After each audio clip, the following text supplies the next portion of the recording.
Welcome to the Change Your Thoughts, Change Your Life podcast. I'm your host, Nadia Dela Cruz, founder of the Wayne Dyer Wisdom Community on Facebook and angeltarot.org. This podcast would not be possible without support from loyal fans like you. I want to thank everyone who has joined me on Patreon. You can sign up now for exclusive bonuses, including access to the full video for this episode. You'll find that link and more details about this podcast at nadiadelacruz.com. Now, my guest today is a shaman, Reiki Master, cartoonist, and teacher in the Seattle area. Passionate about drawing comics since he was a child, his artwork masterfully combines creative talent with spiritual insight. He currently offers readings, healing services, and classes in the Seattle area. He also happens to be one of my closest friends. Patrick Corrigan, thank you so much for joining me today. Thank you for having me. This is awesome. It's just been a long time in the coming. Yes, you and I have talked about doing a podcast before, and here we're recording an episode, so I'm excited about that. Get an opportunity to talk to you more about your life. So, Yeah, were you always spiritual? always. Yeah, I was raised Catholic, and even like from the day I was born, there was kind of this belief or understanding in my family that I was going to be a priest. It was like, and the Corrigan family, there's like through our history, like in Ireland and stuff, we've been nuns and priests and monsignors, and even into this country, there's like we've got lots of holy people, and it was just kind of the priest who actually baptized me did so with the intention that I would at some point become a priest. So yeah, Carry on the answer your question. ministry. Yes, So, when you were a kid, were you very religious then? I was, but I was also a little heretic. I was a little heretic, I guess, in a way. I was very spiritual, very religious, but I had the audacity to talk to God directly, which is a no-no in the Catholic Church. I was just like, psh. And I always had this feeling of this little golden ball over my shoulder, and I just thought that was God. Like I would connect to that and talk to God, talk to my relatives that had passed, and all of that kind of thing. So yeah, I was pretty spiritual, pretty. I was on the mystical side of being Catholic. So, and I Now, went to Catholic school from first grade all the way through college. So, yeah, that's a long time. That's commitment. it is. Oh crap! I'm sorry. I thought I turned my phone off. This is real life, Um, folks. that was God calling. So, but yeah, so I spent my entire school career in the Catholic school system, and then I went to college at a Benedictine monastery in Minnesota, and in fact, at one point was considering joining the monkhood and becoming a brother, Benedictine brother, and it was just I've always had that calling to be more spiritual and to kind of see the more spiritual aspects of life and that kind of thing. So yeah. So, so were you taking classes on religious studies all through college then? Like, what was your focus? Um. Well, in college, my master's, my not my I didn't get a master's degree, but my I was I've got a BA in fine arts. Art was my focus, Of course. and So was that it's always been that combination of art and spirit, most of the time coming through nature, right? Hmm. And so and this campus is just beautiful. It's like they've got, I don't know how many acres of woods. So this Benedictine monastery, these beautiful red brick buildings and cobblestone little paths and set right in the middle of the woods, and they've got a whole lake on campus, and there's this little chapel out on the lake that you can walk through the woods to, and it was just beautiful, and it was just everything I needed. It was like the art, the spirit, the nature, and Mm. it was kind of almost inevitable now that I think about it. How everything would come together for you. Yeah, yeah. Yeah. Those seeds were planted at an early age. Now, you're also very musical. I am. In fact, that part doesn't come up much. It does today. Yeah, when I was in high school, um, I started playing guitar, um, and it was like I've always wanted to be a cartoonist. That's the one thing I have always wanted to be, and so I've drawn for as long as I can remember, literally as long as I can remember. But then getting up into high school, when I was supposed to start looking for a serious career or start aiming towards something, my cartooning got kind of discouraged or trying to push it aside. My art teacher in high school actually, when she saw how committed I was to art, and she actually gave me a sketchbook and told me to like kind of extra credit here, take the sketchbook and just draw every day. And when my parents heard about it, they got mad at her because she was encouraging the art and they wanted me to get, a serious Serious. job.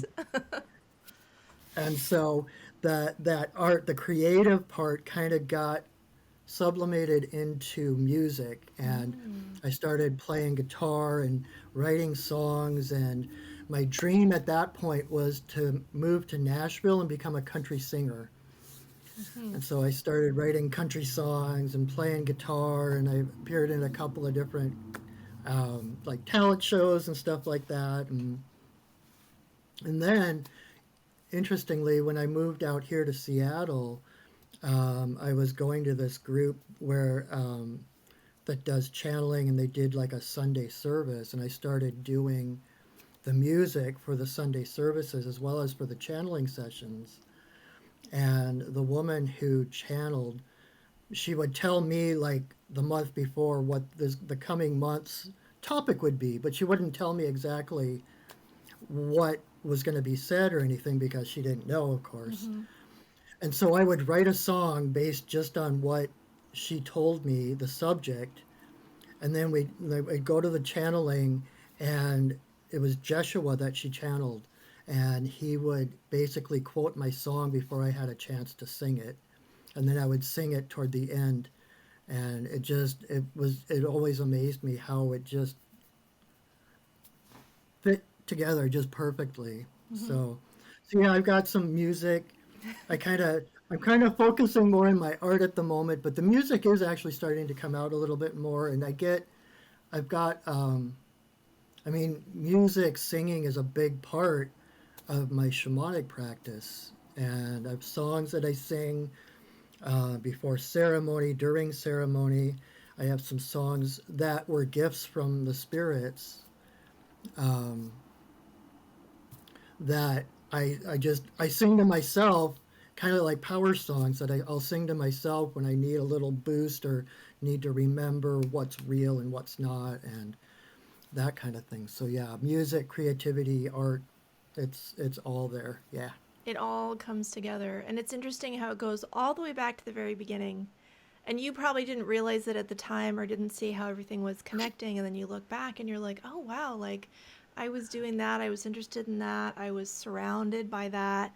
And now, like, these are the things that are still in my heart that are guiding me today. Absolutely. Yeah, you look back and you see where the seeds were planted and how far back those roots go Mm-hmm. and how strong they are supporting what's happening now. Mm-hmm. Now, I think maybe I've only heard one of your country songs because there was a video you shared at some point. Mhm. But I love how you incorporate your own original songs, like, downloaded from Spirit in your ceremony. And I wondered if there's anyone that you might like to demonstrate for us. Sure. Um, so the one that I sing the most, I sing it at the end of. I'm a sacred pipe carrier, and so I do pipe ceremony a lot. And there's a song I sing at the end of my pipe ceremony that was a song that was gifted to me from some local nature spirits. The story behind it is I used to have my day job used to be with a warehouse, and right across the street from the warehouse there was this lovely pond with trees and ducks, and so I would inevitably go walk around the pond on my lunch break, especially if things were getting a little heavy at work and different things. And there was this one day I was just in the darkest, deepest funk. And I went over to the park and I'm walking around the pond and I found myself apologizing to the spirits of the land there for dumping all this crap on them and I got this message in my head. It's like, no, that's what we're here for. It's like, as you heal, we heal. And so it's like, let us have it. Let it go. Because to them, to us, it's negative. To us, we judge it. It's negative. It's dark. It's bad. But to them, it's neutral. Energy is neutral. So they can take it. The earth takes that energy, neutralizes it, and then uses it to create more. That's the cycle of life. And I just got chills. I love Um, that. and so they were like, just let it go. And as I was just like letting it, I just kind of pictured this energy just kind of wicking out of my feet down through the earth. And as this was happening, I heard this melody in my head, and so I started singing it. And they told me this is the song of mutual healing. And it's to remind me that as I heal, the earth heals, and as the earth heals, I heal. So it goes like this. Ihila ihio, ihila ihio, ihila ihio, ihi, ihi, ihila ihio, ihila ihio, ihila ihio, ihi. Oh. Oh, So beautiful. Wow. And what a powerful message behind that from your personal experience in a time of exactly. need. You were given almost a prescription and a reminder that no, don't hesitate to bring it to us. Like Spirit wants to help us. Hand your troubles Exactly. over to Spirit in whatever form that manifests for you, and let them take it, and detach from outcomes. Stop worrying about how things are going to get resolved. Trust that something bigger is looking out for you, is on your side, that the universe is conspiring for your benefit. I just got chills too. And I'm feeling it. And yeah, what a great reminder. So thank you for sharing that moment of healing. I know people are Absolutely. gonna feel that. All Yeah, right. and as my gift, if that helps other people, they want to sing that, that's my gift for others as well to Pass it remind forward. them. Love that. Thank you. Okay, so you spent all these years in Catholic school, studied at a Benedictine monastery, was it? Benedictine? Okay. Hmm. So, when did you end up coming to Seattle and what brought you here? Um, so somewhere, I think toward the end of high school and into the first part of my college career, I started discovering, I discovered Zen Buddhism. I discovered Alan Watts is what I discovered. He's great. And yeah, and that introduced me to the whole world of Eastern philosophy and Taoism, which I always call myself a pagan with Taoist tendencies, besides being a shaman, because there's something about Taoism that's like my default setting. And so I learned about that, and I was incorporating that into the Catholicism. It fit together. To me, there was no rough Separation. edges. It just totally supported each other. And so I was kind of moving toward the edges, toward the more mystical Mm. edges of religion. And then what happened is I started dating a witch, As one does. as one does. So the school that I was at was an all men's college, Hmm. and then there was a convent just down the road that was the all women's college. And so we there was a bus line that went back and forth, and we had classes on both campuses. And so I met. I was a late bloomer, so she was basically my first girlfriend, Hmm. and she was Wiccan, and it just kind of opened a whole nother door for me. And again, I saw no contradiction between the Wiccan pagan view of the world and the Catholic Christian. Hmm. Maybe that comes from my Irish roots. I know like Ireland was the one place where they fit together.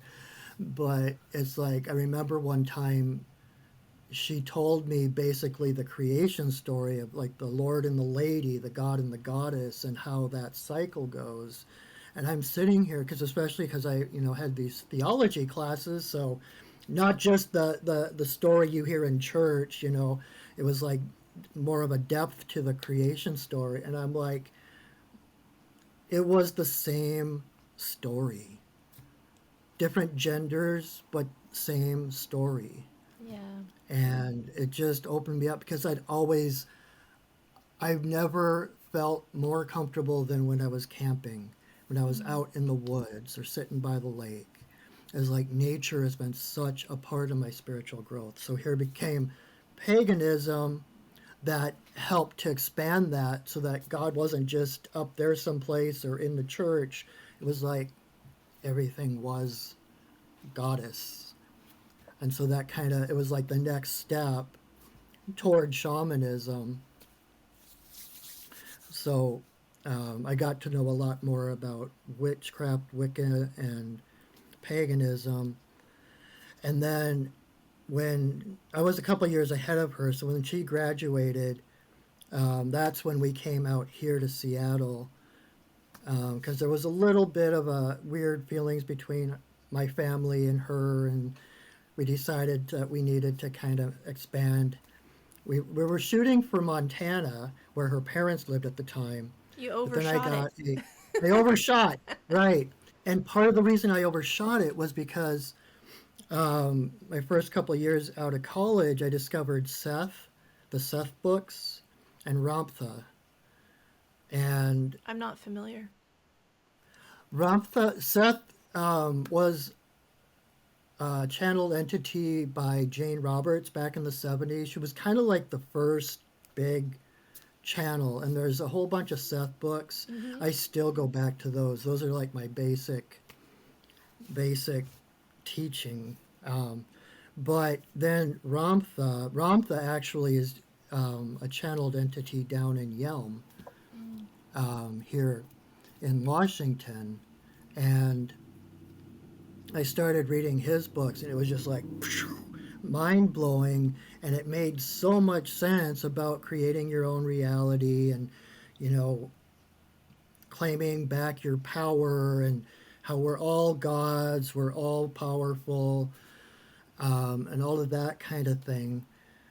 And then, as it would turn out, the son of the vice president of the company I was working for in Minnesota after college actually lives down in Yelm and goes to the Ramtha school. Wow. Yeah. And so he was like, hey, if you ever want to come out sometime, let me know. And it was like right after that offer, I got a raise. And I was like, okay, we're going. And so I actually came out here a little bit before I actually moved to check out Ramtha and Ramtha school and stuff. And then when my then girlfriend, my future ex-wife, when she graduated, um, this guy, son of the vice president of the company I was working for, actually worked out here in Seattle, and he offered me a job. It's like, okay, we're moving, and he's like, oh, I've got a job for you. And so we landed in Seattle rather than Montana. It was partially because of Ramtha. Wow. And so, yeah. And so it's like I've got the pagan, I've got the channeling, I've got the Eastern philosophy, and all of those things mixed up into me and stuff. And then I ended up, and it was kind of a good thing. It was kind of meant to be. I didn't have the money to continue with Ramtha, which was okay. It wasn't my path. Mm-hmm. And so I started going, my ex-wife then connected with people here in Seattle, the pagan community, Mm-hmm. especially one coven, and we started doing the Sabbats. There's like 8 Sabbats. It's the holidays on the pagan calendar, equinoxes and solstices, um, and I loved it. But there was still this little piece of Catholic boy in me that was like, I'm gonna burn in hell. I love this. This is so cool. It just speaks to me, but I'm gonna burn in hell. I just kept waiting for the devil to jump up and grab me or something. And finally, I worked through that. I was like, whatever. Something I think that helps for our generation is that there's been so many influences in fantasy, in books and movies and Yes. things where they're talking about these fantastical creatures or magic or things that are happening that maybe doesn't make it seem so scary as it would have if the only thing you heard Yeah. about magic was coming from the church that's saying, "Oh no, we don't condone this. This is evil," or something. Right. That we've Right. had these sort of sneaky, really little play, which is why some people probably boycott it. But we've had these really sneaky little fun ways of sort of learning to connect with nature in new ways. And Totally. And that's like our modern mythology. That's, yes, it is. movies, video games, comics. It's like our modern mythology. Like the Avengers are kind of like the new gods in a way, Hmm. and it's like and it's not like they're more powerful than us and we have to worship them, but they give us a template Hmm. of how to live. They give us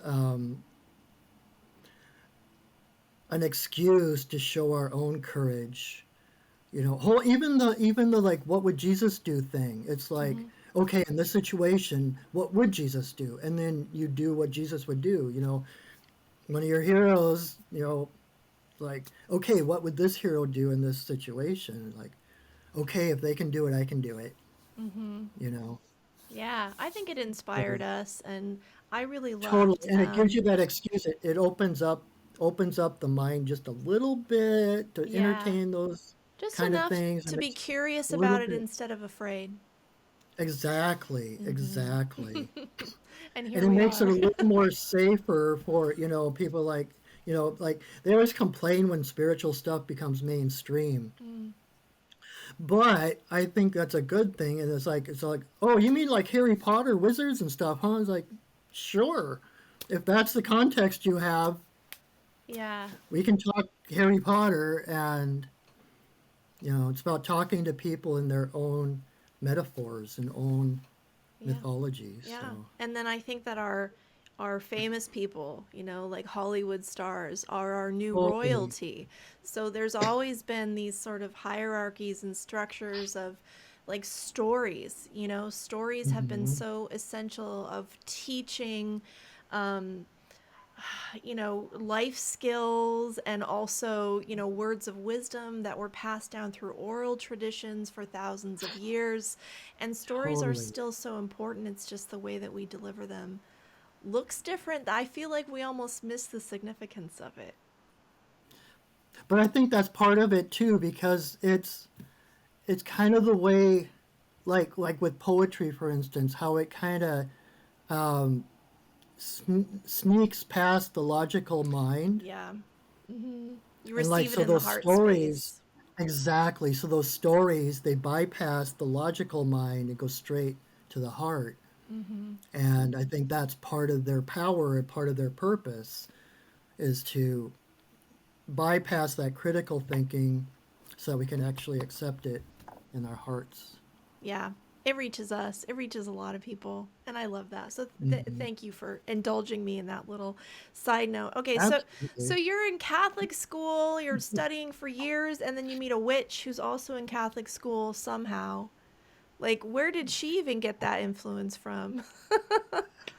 Funny because God, when you look back and you see all the synchronicities that happen, she wasn't Catholic, Mm. but it's like she somehow got a pamphlet about the school, the college in Minnesota. It's like, hey, I've never been east of the Mississippi. I'm gonna go there.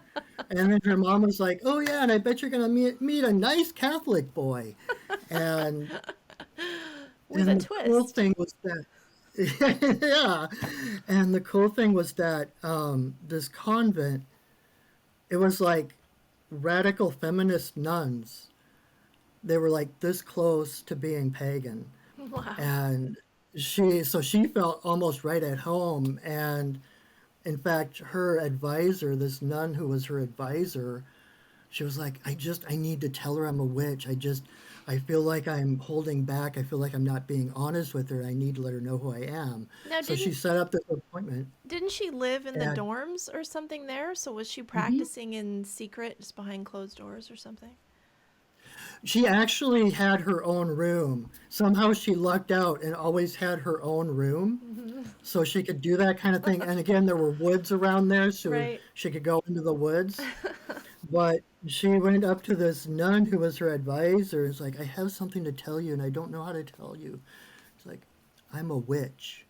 And the nun literally jumped up and down and clapped her hands. I've always wanted to meet one of you.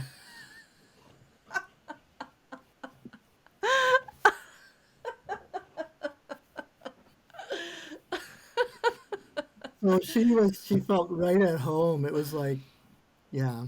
That's They were all amazing. they would do mass and they changed all the he's in the Bible to she's. Hmm. So they were basically, calling on goddess rather than God. And Yeah. Okay, so you come out to Seattle, you end up married and divorced, right? So what hmm what kept you here, and where did your path go from there? um, Why not go back to once Minnesota? I always kind of thought I would, Hmm. but it was like there was this really weird change over time.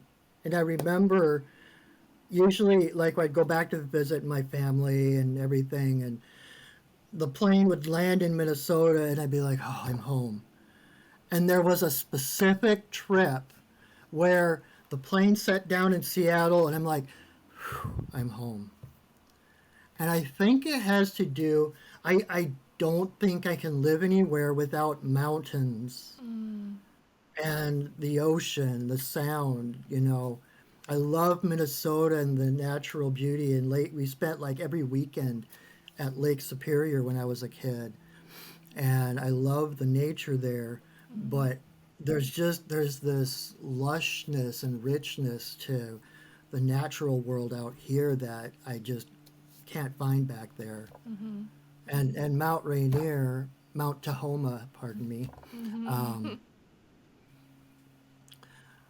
that's my grandfather. I talk to him all the time. It's like my grandfather mountain. It's like grandfather mountain and grandmother moon. Very cool. That's my own kind of take on it, but Yeah, for those who don't know, there is rich indigenous culture here in the Pacific Northwest and a lot of sacredness around Mount Rainier, which was called Mount Tahoma, right? yeah, Yeah.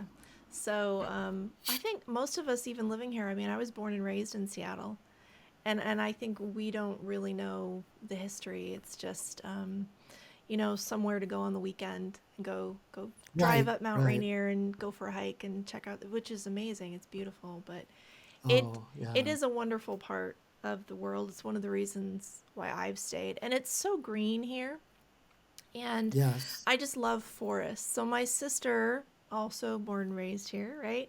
She lives in Nevada and she loves the desert and she loves the heat, and that's never really been that's never really been my thing. I feel really Yeah, comfortable where there's forest.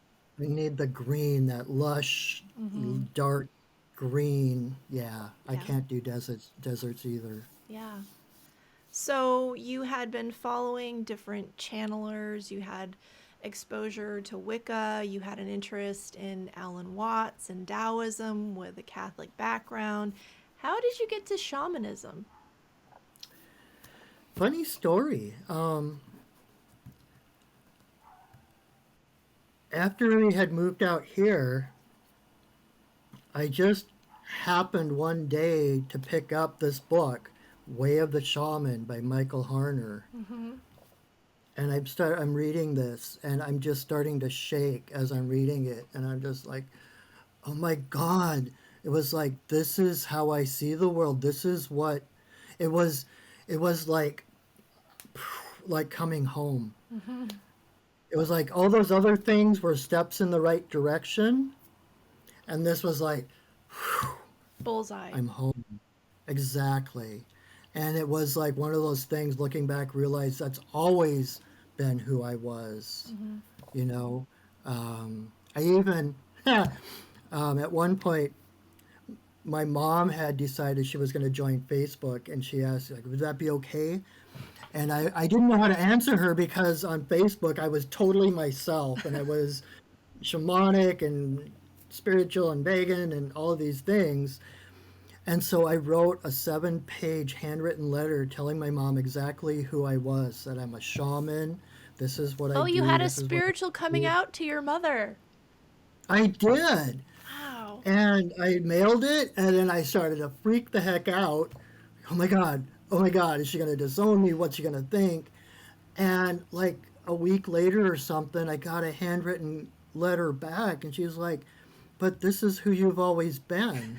This is not news, dear. Oh my God. Gotta love mom. Oh my I know, gosh. and it's so cool because she started out being kind of, because she was conservative Catholic and taught tarot cards are the devil's work and all that kind of Guilty. stuff. And so, exactly. And so to find out I was doing this stuff was really hard on her. And she was always having masses said for me and having people pray for me and all this stuff. And then it's like she started kind of seeing how what I was doing was affecting people. And Mm. it's like now she'll ask you, so how did that psychic fair go? Or, I've actually done Reiki on her. Wow. And my sisters are always asking me for medicine card readings and Mm-hmm. stuff. So it's just this total like acceptance. Boy, we learn a She lot doesn't from our understand it. kids. Yeah, she still doesn't understand it, and Yeah. some of it still makes her Yeah. uncomfortable. But I think she trusts more. She trusts me that I know what I'm doing rather than worrying about the stigma of, the mystical and all of that. Well, I think the barrier, which looks like judgment, is really fear. It's just fear. Yes, If you're absolutely. if you're born into a family or a culture or a church or a school that teaches you this is dangerous, this is harmful, this is not right, and you take that to heart, you may carry that for the rest of your life and try to teach that to your children or your friends or whoever. Absolutely. I know that when I got involved in spirituality, and doing card readings, and um, yeah, there were some concerns raised from my parents about, gosh, is Hmm. this safe? But part of it comes down to, I think I've said this before, is my great grandfather was a medium in Belgium in the Mm. probably late 1800s. And the message that got passed down through my grandfather to my mother to us was, it's real. Scary stuff happens. Don't do it. And so Right. Right. so when I start getting involved in something that might have some connection to spirits or the afterlife or whatever, it's like, okay, the fear comes from not believing it isn't real, but believing it is real and it's not safe, like, or it's maybe Absolutely. not the right way, or this isn't the right direction. So I get that. Yeah, exactly. And that's where, that's part of my job as a shaman is to help people remember who they are. We're all the divine spark of creator, whatever you want to label him or her or whatever, Mm-hmm. that there's nothing that can happen, nothing anyone can do that is going to doom you. Like we are the center of our reality. We have the power of the divine with us, behind Mm-hmm. us, in us. And when you have that knowledge and that trust, things can still happen. Don't get me wrong. It's not like all rainbows and unicorns, but No. um, well, for me it is, but that's a whole other thing. Um, but we still like, I'm kind of this happy, bubbly shaman, but we still have initiations and rites of passage where we have to face those fears that you mentioned. We're raised with all these layers of fear, Mm. and we have to break through those to get back to who we really are. And that's part of what my work is to help people ease through that, to help people remember who they truly are. Mm.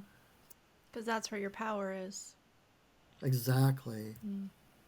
Your Yeah. power's not out there. It's And that's, your heart is what connects you to God.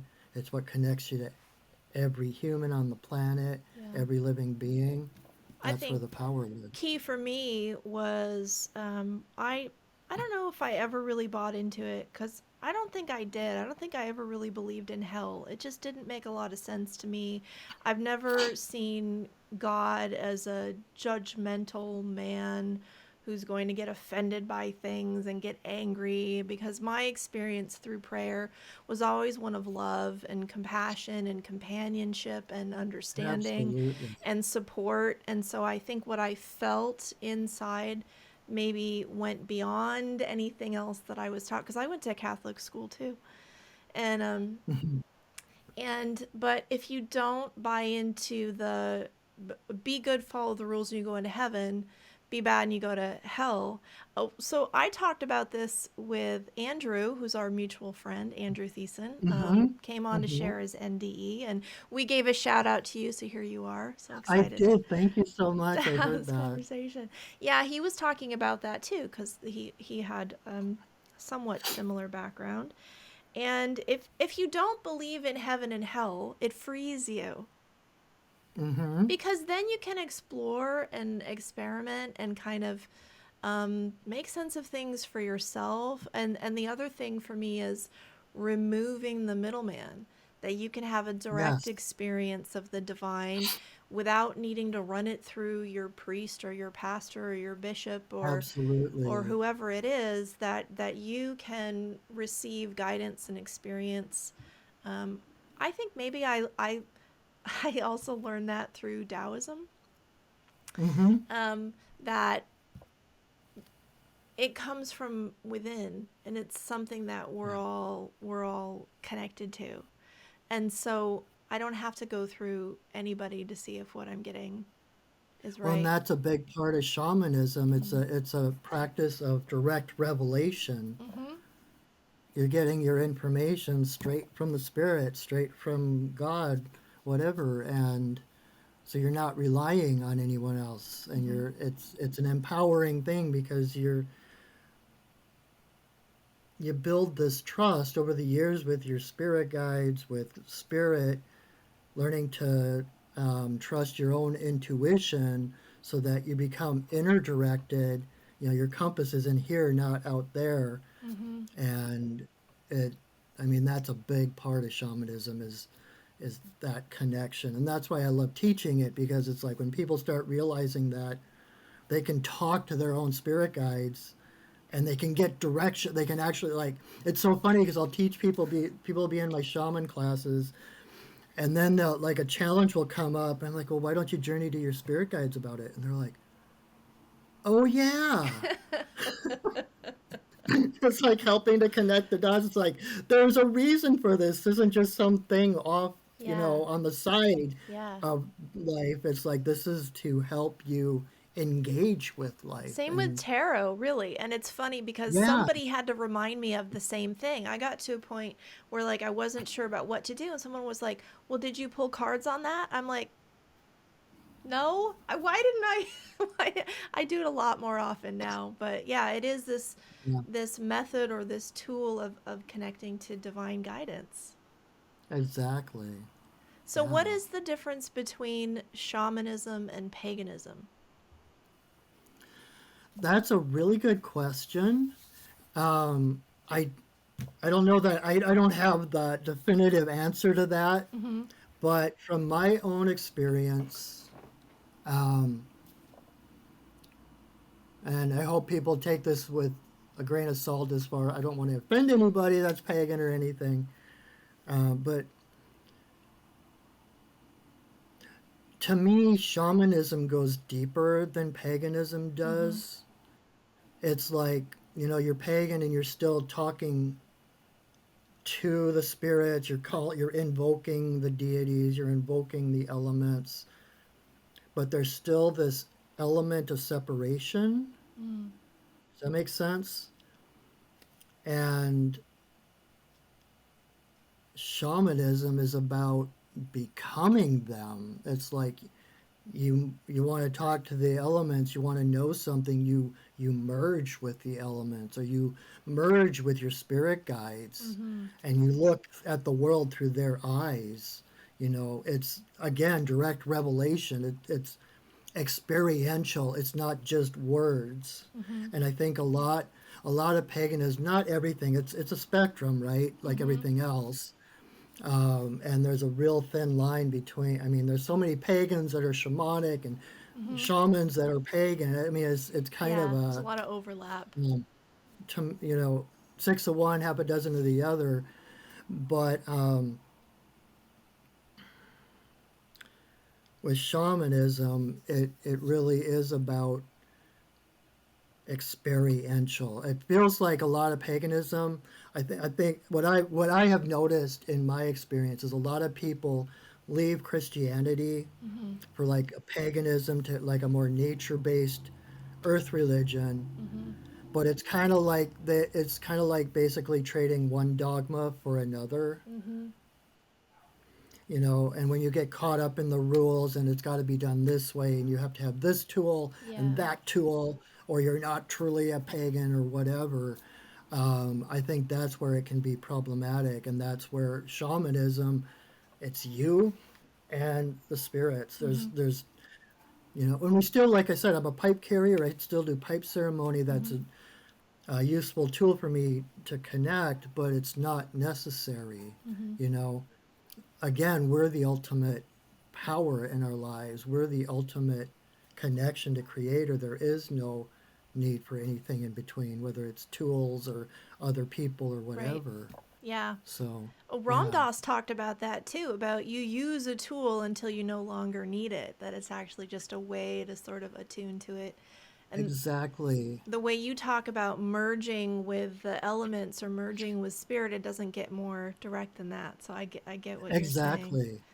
And So, so it like sinks in on an experiential, it's not just words. It's, yeah, we still like a lot of times people will do shamanic journeys and they'll talk to their guides, but it just comes as words, which is kind of still a left brain kind of logic kind right. of thing.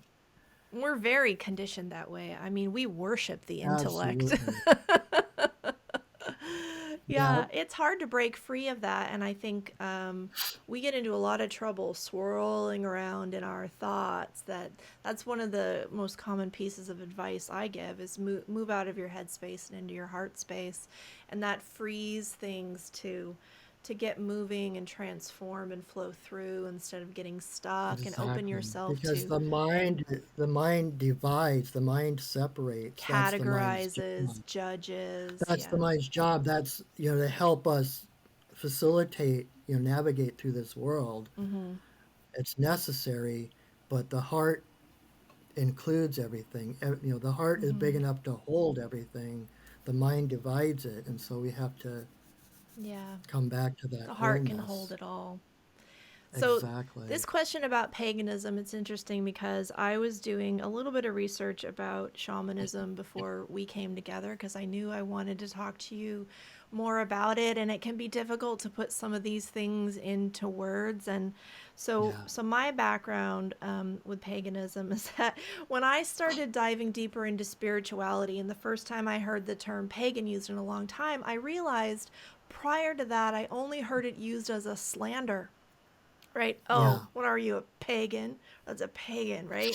As though it was some like, um, I don't know, like so negative, right? That there's just this judgment Right. that you're like you're dirty and beneath me or something. Not I that just I heard that. ever felt that way, but I had heard it that uh, way. That was my context.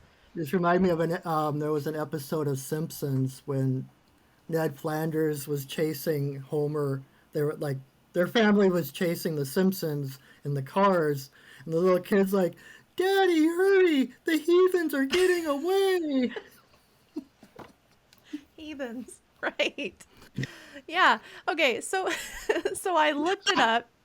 And Hmm. I was really surprised by the definition of paganism because it said that it's a term that was first used in the 4th century by early Christians for people in the Roman Empire who practiced polytheism or ethnic religions other than Judaism.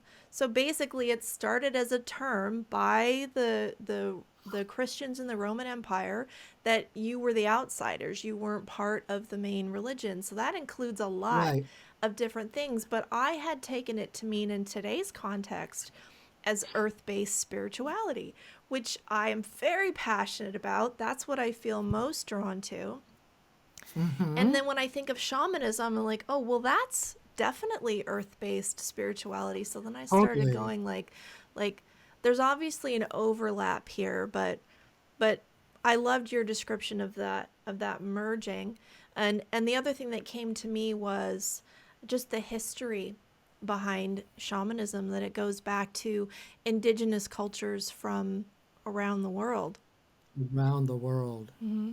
Yeah. If you think about it, you could say like pagan is the culture. Mm-hmm. I mean, we all came from pagan, earth-based Oh, and all of spirituality. our holiday traditions are extremely Every pagan. every culture, every ethnicity goes back to paganism at some point. So it's kind of like the paganism is the earth-based religion, Mm, and shamans were kind of the priests or mm, priestesses. I think the first shamans were actually women, mm, but it's like they were the ones that they were the intermediaries between heaven and earth, right? They were mm-hmm. their shaman is the bridge. It's like the shaman is the one with a foot in each world. Yeah, one foot on each side. So you mentioned Michael Harner. Mm-hmm. And you can find his information and links and everything about shamanism through his connections at Mm-hmm. shamanism.org. That when I first started learning about shamanism was not long before I met you, and it just resonated with me immediately. Actually, the first time I participated in I didn't even realize it was a journey at the time, but with the drumming, and you close Mm-hmm. your eyes and it's sort of like a lucid dreaming, or it can be sort of like I want to say like a guided meditation, but you go into sort of this altered state of consciousness, which is different than hallucinogens. Just we'll get into that in Yeah. a second. But Yeah. it just felt like a coming home. Like there was just almost like a memory in my bones, and I'm like, Yeah. I Yeah. mean, my family came from Denmark largely, so I don't know that they were doing this here. It's definitely not tied to Native Americans, but it could even be the memory in the land, or just the we're all one and our souls are connected. But for me, there was a memory there that just it hit me immediately, that it touched something that's really hard to explain, but it feels deep and historical, and I've been curious about it ever since. So I was pointed towards Michael Harner. I downloaded one of his drumming tracks to use to practice journeying at home, and he died maybe a year after I discovered him. So Oh, wow. yeah. Yeah. It wasn't that long No, it ago. was not that long ago. Yeah. If you go to his website, shamanism.org, there's a neat video there of him and his wife that gives a little bit of the history. But so he Mm-hmm. was an anthropologist who brought shamanism to contemporary life in the West after he'd done a lot of field and cross-cultural investigation, experimentation, and personal practice. So he developed what we call core shamanism, which is a Mm-hmm. system to apply shamanism and the healing in our daily lives. So he was looking for common features from cultures Right. He around the took the world. culture out of everything. Uh-huh. He took the common denominators Yeah.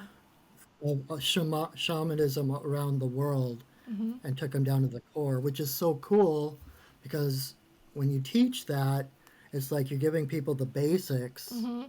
and then it's like, okay, go. And you get to flesh out your own practice. You're given the bare bones, Yeah. and then you get to add to it from your own traditions, Your your own own whatever guidance the that you're spirit guides receiving. you It's like a to. growing, living connection that is very personal and very, very Absolutely. much your own. Yeah, I found a wiki page about regional forms of shamanism. If anyone's interested, you can nerd out like I did. And they Hmm. list at least 15 different countries of different various forms of shamanism. But the thing is, they didn't call themselves shamans. That term actually comes from the Tungus tribe in Siberia, Hmm. and anthropologists use that term to refer to spiritual and ceremonial leaders among indigenous cultures worldwide. So Right. we took that word, and even though there isn't, someone calling themselves a shaman everywhere in the world, the practices and the connection and the purpose was really similar. And talks about Yeah. tapping into Mother Earth to offer um, ancient indigenous teachings derived from the simple truths of nature. Oh, I love that. Mm, That's such a succinct, beautiful way of putting it. yeah, yeah. So, what does shamanism represent for you?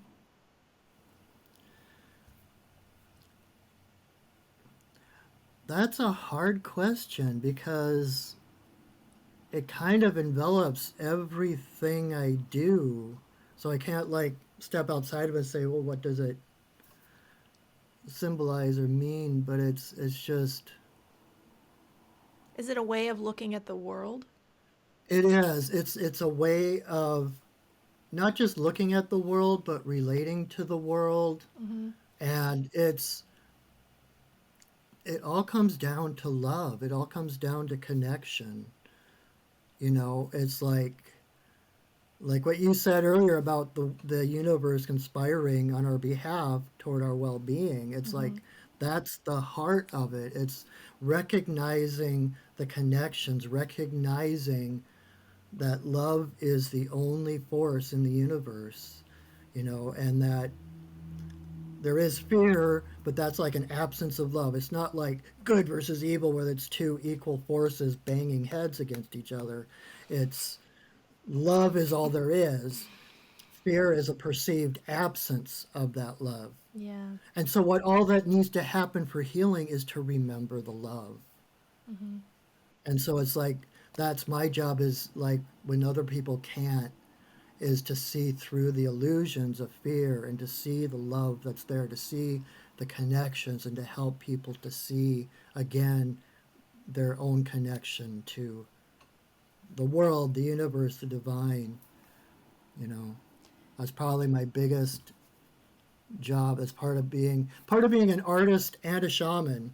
It's like that job of a visionary, really, to be able to see beyond what's visible Mm-hmm. to the possibilities and to bring that back to this world and to express it in a way so that other people can see that same vision, Mm-hmm. right?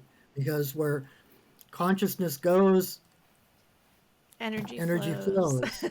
And so the more you can wake people up, more give that vision, that version of reality into, the better off we all are. And the more people that can see it, the more energy can flow in that direction. Mm-hmm. So What is the purpose of ceremony? ceremony, I love ceremony. Um, Again, it's remembering. Ceremony it's like poetry, it's like art. It gives your logical ego mind an excuse to play. Mm-hmm. And like the main purpose of ceremony is kind of to align mental, physical, emotional into one and to connect to the greater beingness of the universe, of the world. So ceremony is like it's like being a little kid again, and that's so at the heart of shamanism too, is that innocence and that childlike being. And it's like, who doesn't want to pretend they're, witches in the woods in the cauldron, or shamans calling on the dragons and the wild creatures, it's like it gives us there's that wild, innocent portion of ourselves that needs an excuse to be able to come out.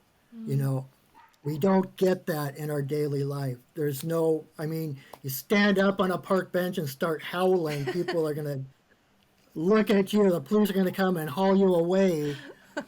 But if you're doing ceremony, it's totally acceptable. It's kind of like changing the parameters of what's acceptable. And Mm-hmm. in sacred space, in ceremony, you just get to be and allow whatever comes up to come up and be expressed. Okay, so that brings me to my next question. How Sacred space.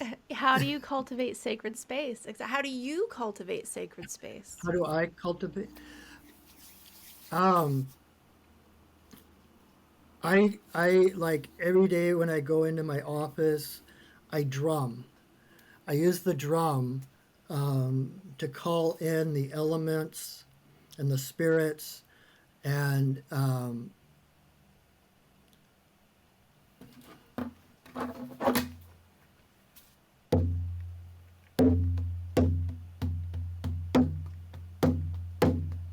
spirits of the earth, spirits of the air, spirits of the fire, spirits of the water,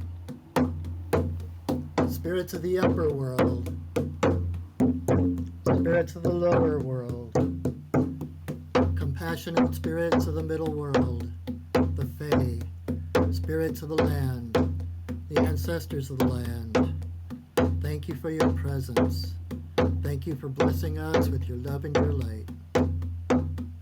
Aho. Oh, I love So that. it's just calling in calling in, if you notice, it's like the four directions. So you've got like the lateral, you're calling in the elements north, south, east, west, earth, air, fire, water. And then you go vertically. And in shamanism, um, we see the universe as three worlds. There's the upper world, the lower world, and the middle world. We're in the middle world. And so we call in the spirits of the upper world, the spirits of the lower world, and then the compassionate spirits of the middle world.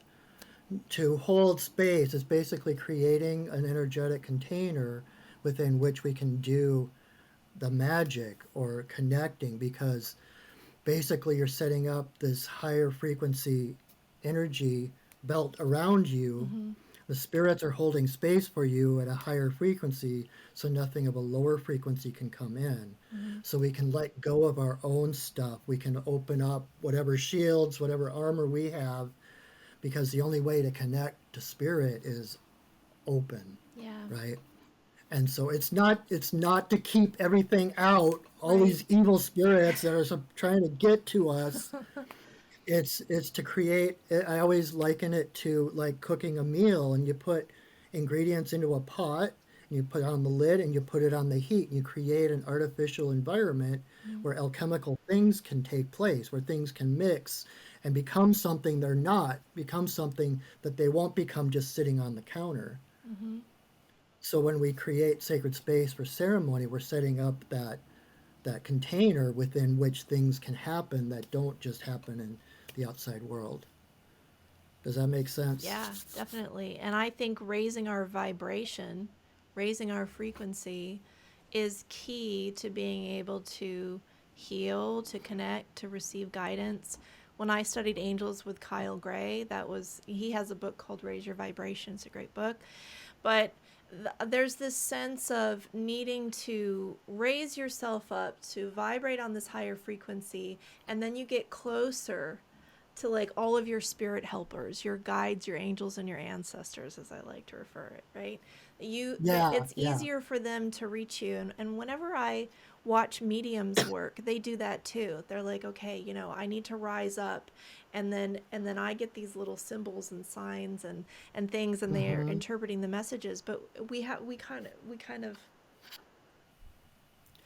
The secret, well, I don't know if it's the secret, but the key to it is that we are already high frequency. We are naturally high frequency, and we get held down by all the different societal rules and expectations and stuff like that. And so everyone pictures, oh, I got to raise my frequency. It's like pushing a rock uphill.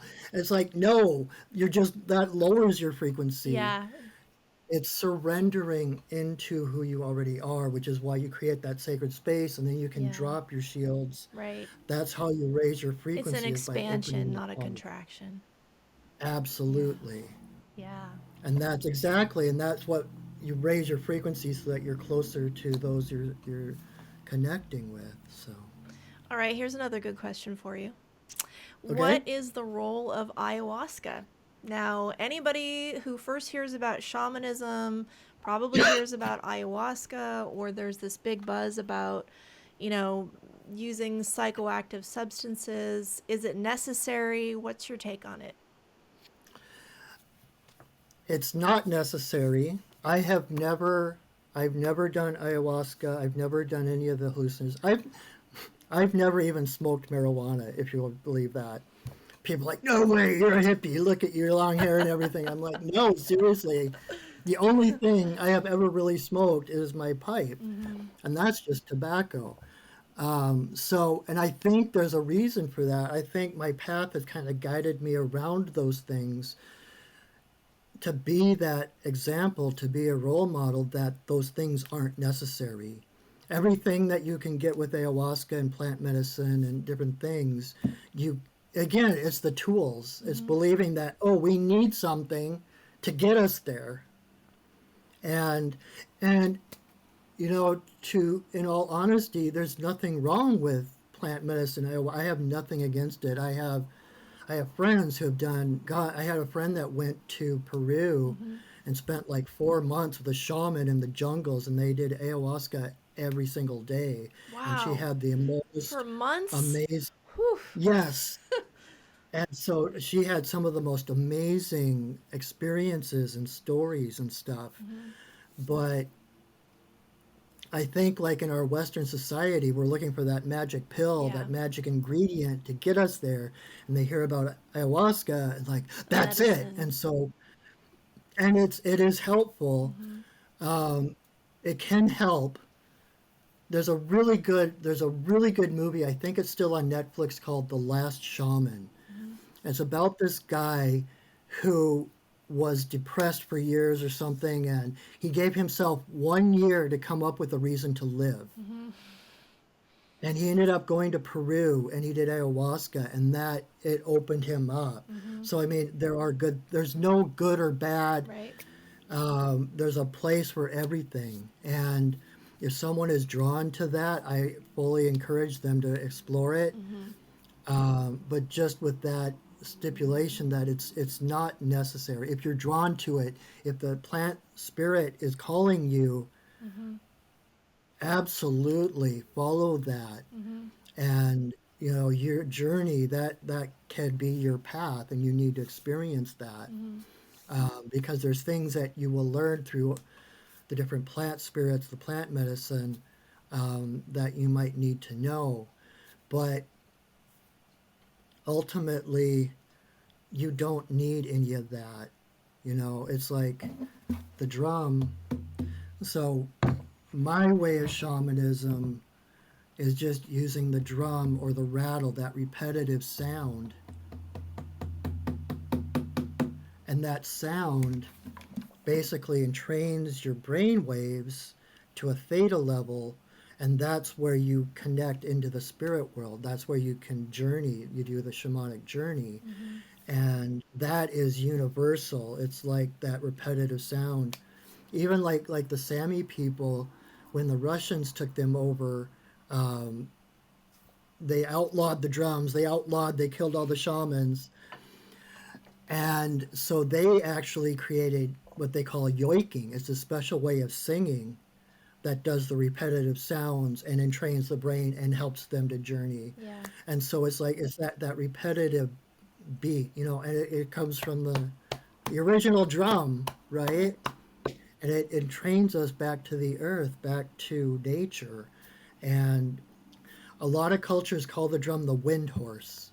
I absolutely love that visual because it's the hoof beats of the wind horse that carry you to the spirit It realm. carries you. That's lovely. Exactly. And it's like it can be like I remember the first time I journeyed, I'm like, oh, this is awful. How am I supposed to journey? Like that drum beat, it's just incessant. And Hmm. all of a sudden it was like, oh, wait a minute. It's holding me. Hmm. It's carrying me. And that's what it does. It keeps you at that level where you don't come to full waking consciousness, but you don't theoretically go to sleep. And I say theoretically because I have slept through my due of shamanic journeys, and I took a class with Sandra Ingerman, who has been my teacher for many, many years. I took one of her online courses, and I don't think I remembered a single journey we did that whole 7 weeks. So, Well, you still got something out of it, obviously. And well, they say that yeah, about meditation too, that if you fall asleep during meditation, that might be exactly what you needed at that moment, you know. right. Well, and with the journeying, I realized at one point that I don't know that I really fell asleep because I always heard the No. callback beat, Yeah. and I would come back. And so I think it was just going so deep that, the mind can't come up with images or a Yeah. language to translate it into. Maybe your lucid dreaming just went a little bit deeper into that theta state or whatever it is our brain Absolutely. goes. Yeah. So, Yeah. how do shamans heal? Shamanic healing is based on, again, like I said, with the love and the fear, and it's based on the fact that we are already whole. disease, etc., um, are blockages of the free flow of energy. But the person, it's seeing the person as already healed. And it's like we look at whatever's happening, the discomfort or the disease or whatever, but then we look beyond that to the divine wholeness of that person, and we basically we can take away the blocks, whatever is blocking the energy. Where we do like soul retrieval, where you know, people become scattered or fragmented because of traumas, and we can actually find those fragments and bring them back. And it's all about reestablishing the sense of wholeness. Mm. It's like you're already whole. There's nothing wrong with you. You just need to remember that wholeness. And so we basically hold space and support that person in remembering the wholeness, Mm-hmm. you know. And I can't. Like you were asking about what shamanism means to me and all that Mm-hmm. before, and it's like I can't imagine anything outside of that. It's like it's just such a basic. Every person is whole, you know. And it's just like the namaste. It's the divine in me greets the divine in you, and the shaman's place is to hold that, just like the drum and training your brainwave.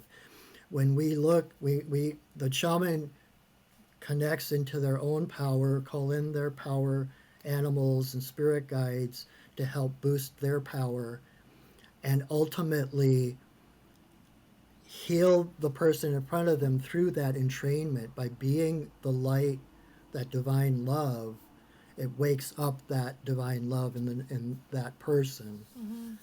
It draws them forward, it draws them out. So the shaman doesn't do anything to anyone. It's not like cast you out evil spirits or whatever. It's not It's an exorcism.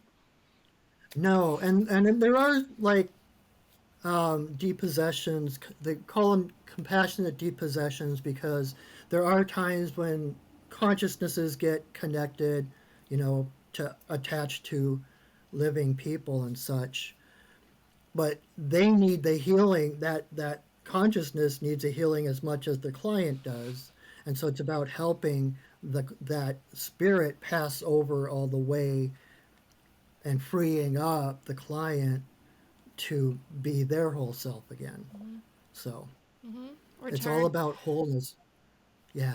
Yeah, a return to the wholeness that you already are, and that Hmm. sometimes it helps for someone else to see it when we can't, right? Hold that Excellent. vision, open Hmm. that space, and then the healing occurs naturally. It's like you talked about fear and the love being the antidote, that it just sort of it just shifts. It's just a shift from Hmm. one to the other. That when that falls away, love is all that's left. And so when this, um, it's not an error in a way of seeing, but when you're not seeing yourself whole, when you Right. maybe through the assistance of spirit, of someone else's Hmm. perspective, then you can start to see it too, and that makes Yeah. space for the healing that for you to experience in your body and your mind and your life.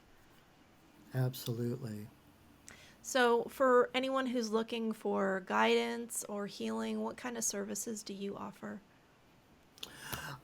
I do. I mentioned my medicine card readings. If anyone knows about the medicine card deck, it's a deck of cards created by Jamie Sams and Dave Carson, I believe.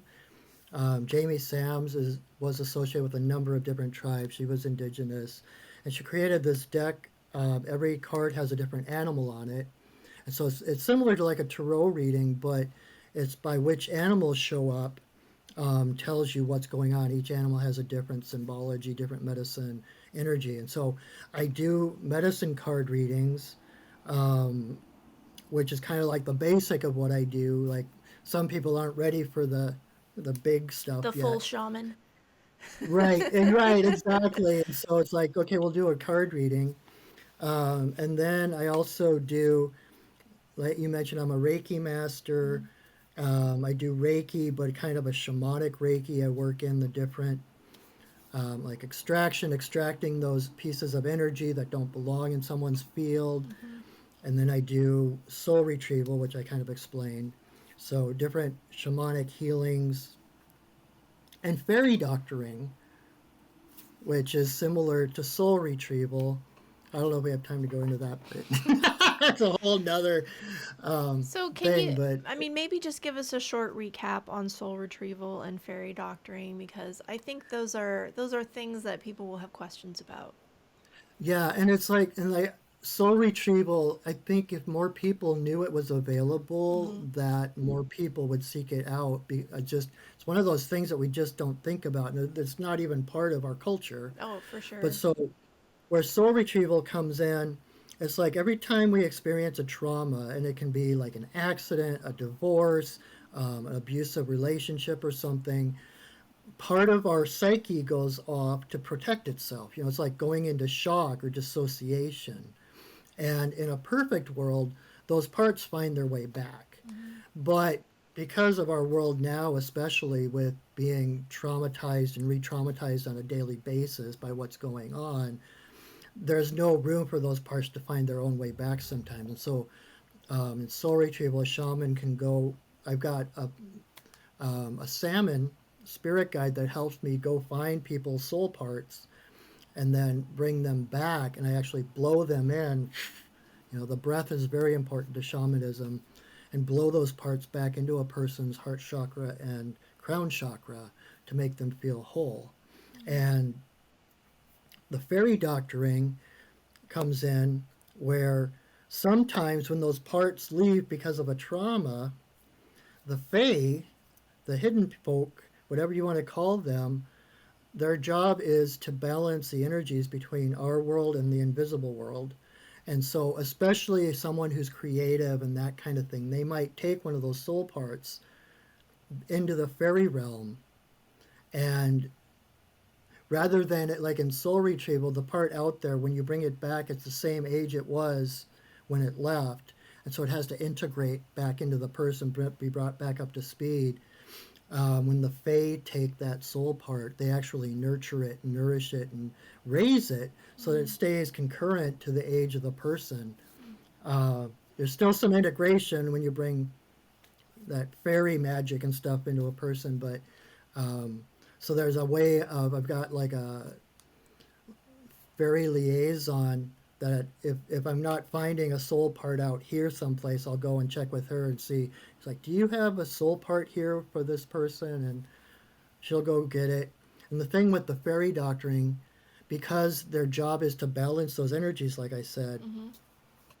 you have to make some kind of exchange in order to get that soul part back. So I have to negotiate with her. Okay, what do you want? And usually it's something that a mutual healing. It's something that benefits the person as well as the fae. It's something like you have to sing a song for 7 days every when you get up in the morning, or Mm-hmm. you have to draw or paint or dance, Right. something like that. And so sometimes those soul parts go to the fae and they bring it back, and so that's basically soul retrieval. And what it does is fills out that wholeness so that without those soul parts, our fields, we're supposed to be radiant like stars, and without when you lose little pieces of yourself, you have holes in your energy field. Mm. And so it's like you bring those parts back so that you can radiate more whole. And again, just like that setting the sacred space, nothing of a lower frequency can get in when you're radiating that higher frequency light and love. It's its own protection. You don't have to put on armor, Yeah. right? It's like Your that spirit is your radiating. protection. You don't need Exactly. anything So external. Yeah. That's really yeah, interesting. Thank you for explaining that. So, what is the best way for people to reach you if they're interested in learning more? Or now you do some of this stuff yeah, online as well too. You're not just local. yes. I work.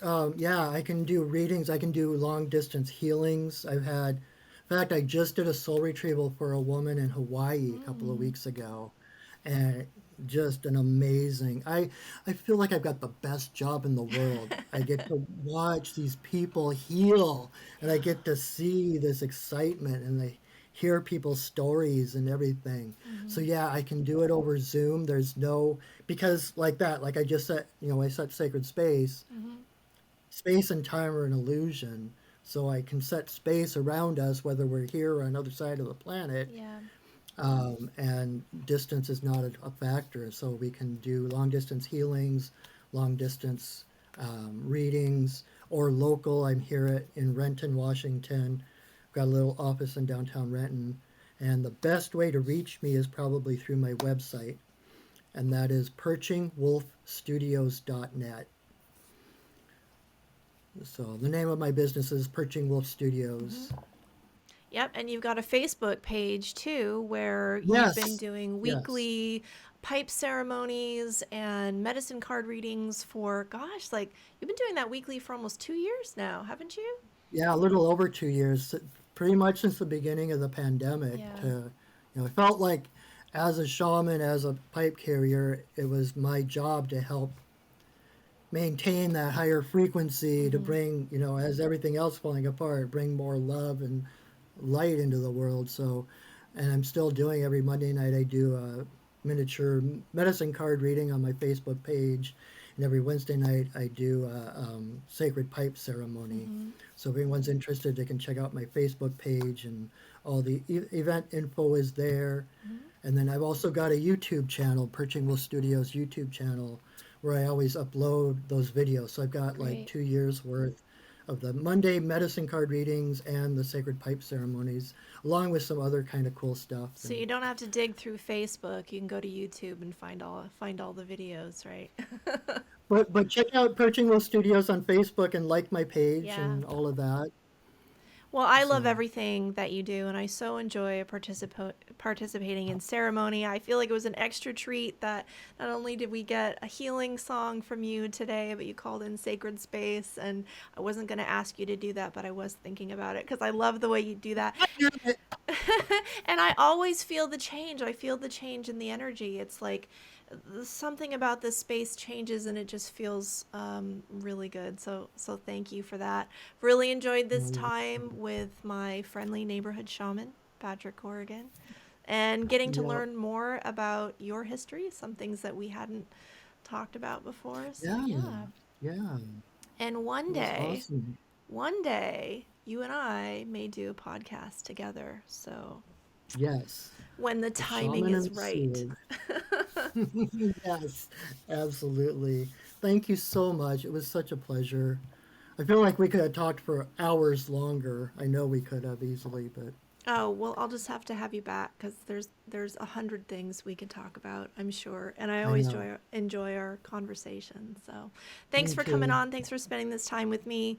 And to all our listeners, thank you for following Change Your Thoughts, Change Your Life and telling your friends about it. The full video for this episode is available now exclusively on Patreon. You can get that link and more details about this podcast at nadiadelacruz.com. Until next time, take care of yourself and take care of each other. Namaste.